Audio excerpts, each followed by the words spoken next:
Hänen kommentoi, että millaista tämä yhteistyö oli ministerin erityisavustajan näkökulmasta. Joo, kiitos. Tosiaan Tuomas Vanhanen Vehviläisellä erityisavustajana ja kunta- ja uudistusministeri kun on, niin mun roolissa on sitten tämä uudistusministerin osuus ja niihin liittyvät asiat ennen kaikkea. Siellä on digitalisaatio ja tämä kokeilutoiminta, ne kaksi niin kuin kokonaisuutta.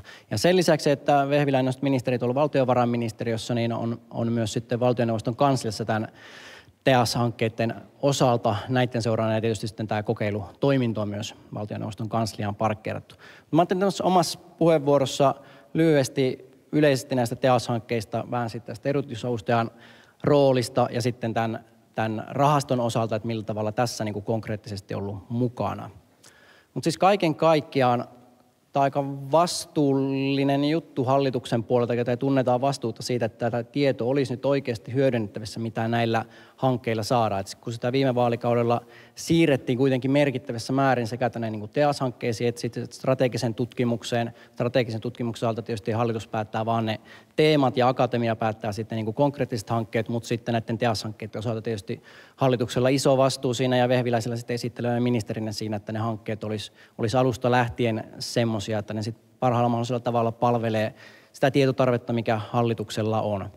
Ja tässä nyt kun 3. kierrosta sitten mennään, että 2 aikaisemmin vuotena ollut ja nyt niin tietysti edellä kerralla se oli edellisen hallituksen viimeinen vuosi ja viimeksi tämä oli tämän hallituksen ensimmäinen vuosi ja toivottavasti nyt päästään semmoiseen normaalirytmiin, mutta meillä on varmasti nyt tarpeen tässä kevään aikana, alkusyksyn aikana ministerityöryhmien ja muiden käydä läpi, että mitenkä siellä hallituksen kärkihankepainotuksissa ja muissa on, mitä siellä on edelleen semmoisia tietotarpeita, mihinkä tarvittaisiin lisäselvyyttä ja esimerkiksi tämä rahastotarve tosiaan tuli suoraan sitten sieltä kärkihankkeessa, että siellä mainitettiin, että selvitetään tämä kokeilurahaston toimivuus, ei haluttu lähteä suoraan laittamaan mitään euroja kiinni, että tämän verran osoitetaan tähän rahastoon, vaan lähdettiin katsomaan alan toimijoiden kanssa, että onko täällä ylipäätänsä tarvetta. Ja nyt on sitten selvitys kohta luovutusvaiheessa, ministeri ottaa sen ensi viikolla vastaan. Ja tietysti tässä alkuvaiheessa vaalikautta niin tämmöiset erilaiset selvitykset on totta kai nyt se niin kuin korostuneemmassa roolissa ja varmasti tästä TEAS-kokonaisuudesta sitten tuo arvioinnin osuus painottuu puolestaan siellä vaalikauden loppuvaiheella, vaikka perustulo-osalta tulee sitten, nyt kun ollaan selvitelty sitä, niin sitten jossain vaiheessa, kun se toteutuu, lähtee ensi vuodesta käyntiin, niin sitten tulee tietysti sen seuranta ja arviointi siinä vaiheessa ja taas tullaan tähän niin kuin TEAS-rahoituksen käyttämiseen.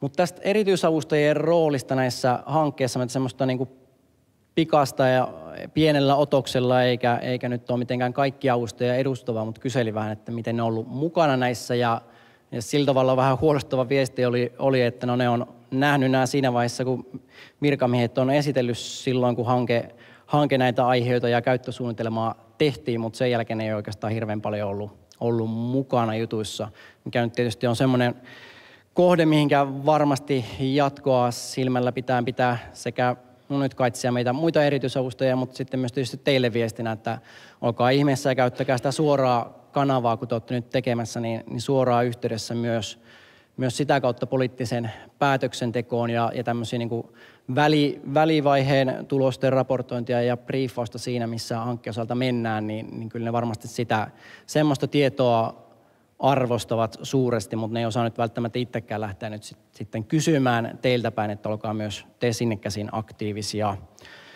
Ja erityisavustajat on tietysti tämmöisiä niin kuin suodattimia jo siinä niin kuin alkuvaiheen aikana, kun sitä tietotarvetta määritellään aina siihen niin kuin loppuun saakka, kun tämä pitäisi niin kuin popularisoida ja saada semmoiseen muotoon, että se on siellä poliittisen päätöksentekijän parhaalla tavalla hyödynnettävissä. Ja tässä mielessä tietysti, jos onnistuu hankkeen aikana luomaan sinne erityisavustajalle semmoisen omakohtaisen mielenkiinnon, että sille syntyy sitä kautta luontainen tahtotila seurata, että miten tämä asia menee eteenpäin, niin se varmaan niin kuin on koko hankkeen kannalta sit myös eduksi. Ja totta kai sitten teidän tutkijoiden tehtävänä tarjota niitä tietoon perustuvia vaihtoehtoja, joista sitten poliittinen päätöksentekijä tekee ne lopulliset päätökset. Esimerkiksi tuossa perustuloselvityksessä siellä oli hyvin nyt niin kuin alkuselvityksessä tai esiselvityksessä on katsottu niitä eri vaihtoehtoja, millä tavalla se voitaisiin tehdä. Ja nyt sitten vastuu tässä vaiheessa on poliittisella päätöksentekijällä, että se tekee linjaukset, että minkä mukaan nyt lähdetään viemään eteenpäin. Ja sen jälkeen selvityksen toisessa vaiheessa sitten jatketaan ja viedään sitä sen käytännön toimeenpanoon saakka.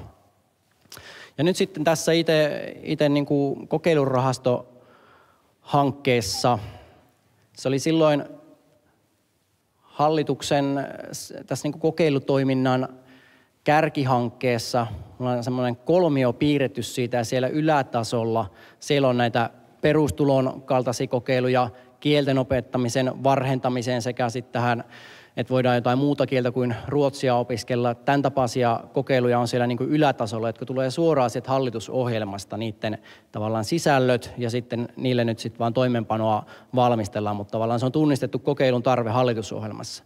Mutta nähtiin, että niin kuin tässä kolmiossa siellä niin kuin alatasolla on sitten paljon kaikkea sellaista, mitkä ei todellakaan ole sitä, että hallitus sanelee, että tätä ja tätä pitää kokeilla, vaan että se tulee sieltä ruohonjuuritasolta lähtee kumpuamaan ylöspäin. Ja nyt tämä kokeilurahasto, myös koko tämä selvitys ja tämä yhteiskehittäminen, niin tämä nyt tietysti palvelee toivon mukaan myös sitä, että nyt tässä on tämä ruohonjuuritason toimijat saatu aktivoitua mukaan, että ne on miettinyt niitä keinoja ja menetelmiä, että minkälaisia rahoituskanavia ja muita tähän tarvitsee. Ja tässä hankkeen aikana no itse nyt sitten käynyt Demoksen puolelta Mikkoa ja muita tapaamassa ja sparraamassa sitä ja sitten tietysti seurannut valtioneuvoston kanslian kautta virkamiesten kanssa keskustellen, että miten tämä homma ja hanke etenee. Ja yksi viesti on ollut, kun ministeri silloin kesällä jo, kun mietittiin tätä, että onko tämmöiselle erilliselle rahastolle mahdollisesti tarvetta, tiesin, että ministerin ajatus on sen kaltainen, että hyvä kokeilu kyllä rahoittaa itse itsensä ja ei välttämättä tavallaan kaikkeen tarvitsisi aina erillisrahoitusta olemaan. Ja se oli tietysti sitten yksi tämän niin kuin selvityshankkeen tehtävä katsoa, että niin kuin, onko kuitenkin jotain semmoisia kapeikkoja ja onko siellä jotain paikkoja, missä näitä voidaan kiihdyttää ja vauhdittaa sille, että olisi kuitenkin tämmöinen erillinen rahastointi olemassa ja sen tuloksia ollaan nyt saatu aikaan. Meitä erityisavustajia ei varmaankaan ehkä kiireellisten aikataulujen vuoksi välttämättä mihinkään yhteiskehittämistilaisuuksiin sinänsä saa, että siinä mielessä tämmöinen niin kuin suora vuoropuhelu ja kontaktointi voi olla se niin kuin kaikista käytännöllisin keino. Mutta tämmöisiä ajatuksia. Nyt tilaisuus kysyä jotain. Onko meidän yleisössä tälle kolmikolle ovelia, piinaavia, tiukkoja kysymyksiä? Mikäli ei, niin mä aloitan.